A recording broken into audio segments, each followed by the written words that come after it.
Europe starts cutting China out is best interpreted as a bundle of policies aimed at de-risking, not fully decoupling, in three linked areas. So the first one would be EVs and batteries, second one would be power, hardware, especially solar as well, and grid equipment, and then the third one would be upstream inputs such as critical minerals, processed materials, certain industrial intermediates. The practical outcome, I think, is less about an immediate stop to trade and more about higher compliance friction, higher landed costs for selected products, and stronger incentives to localize parts of supply chains inside the European Union or in trusted partner jurisdictions. So on EVs specifically, the most concrete mechanism is trade defense. So in late 2024, in the European Union Commission imposed definitive countervailing duties on battery electric vehicles, or BEVs, from China with company-specific rates. Everyone knew about that. Very big, very dramatic thing.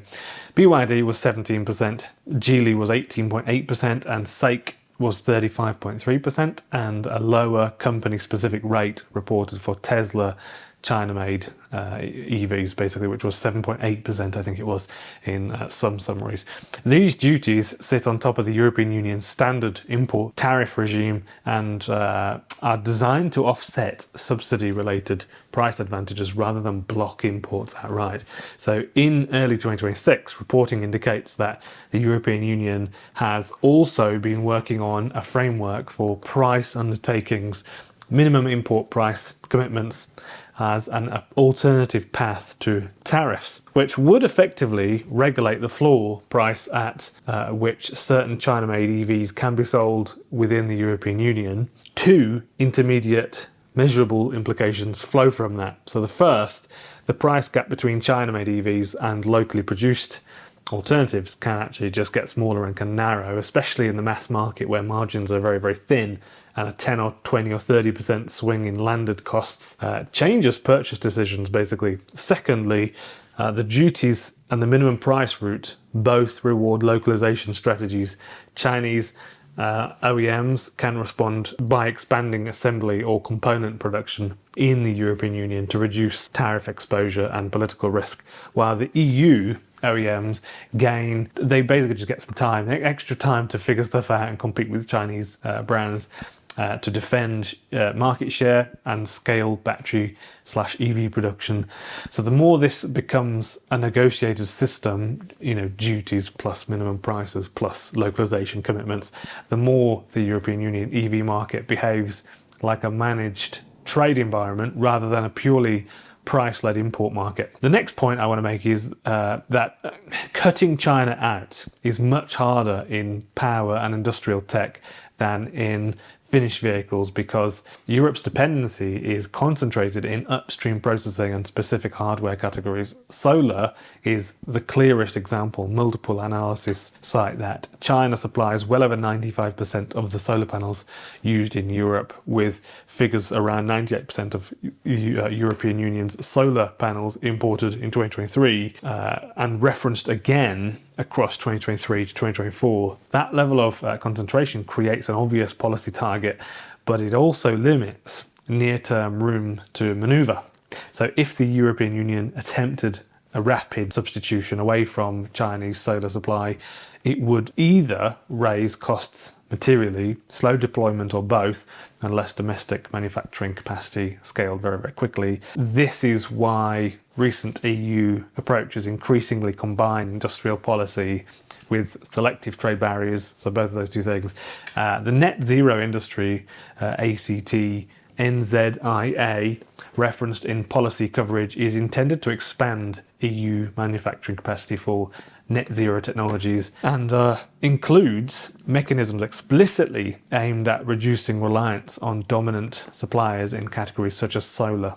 So in parallel, the European Union is attempting to tighten control over upstream vulnerabilities via critical minerals policy. So lots of changes will be coming, I think, in the next 2 or 3 years. A recent Reuters report, or Reuters, I get lectured about this all the time, Reuters or Reuters, whatever, describes how Europe remains exposed because China basically just dominates processing capacity for key materials. One cited figure is 81% processing share, and because EU imports of rare earth materials and minerals remain heavily concentrated among a small set of suppliers countries, with China including in the dominant group, the top couple of countries there. For batteries, the constraint is similar. Europe can assemble vehicles locally, but it still leans heavily on Chinese and Asian supply chains for cells and the materials and the processing. An ACEA fact sheet reports that the European Union imported about 27 billion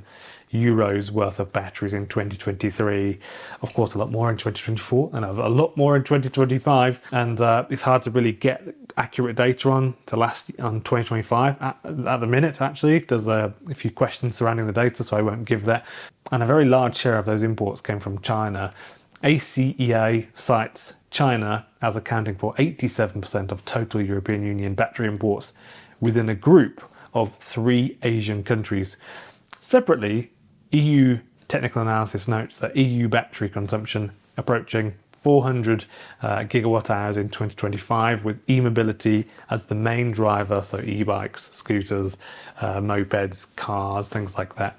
Around 60% of total capacity in 2025.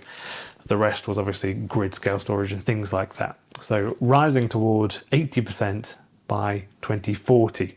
Meanwhile, global supply chain concentration remains high in key battery materials. So the IEA notes China has nearly 90% of the global cathode active material capacity and over 97% of anode active material capacity. So basically, almost everything, basically.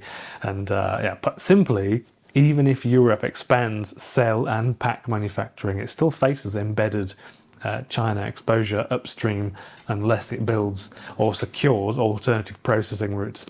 What this means in practice, I suppose for us as well, everybody really, EVs, power and tech, is that the EU is likely to keep moving toward A, tariff and non-tariff barriers for selected finished goods, EVs and some industrial inputs. B, compliance and traceability requirements that shape who can sell into the European Union market efficiently.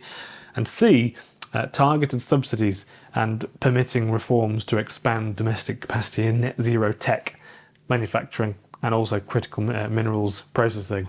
The near-term effect is incremental cost and friction, and the medium-term goal, I think, is diversification and partial substitution, not a clean cut. That's what's going on.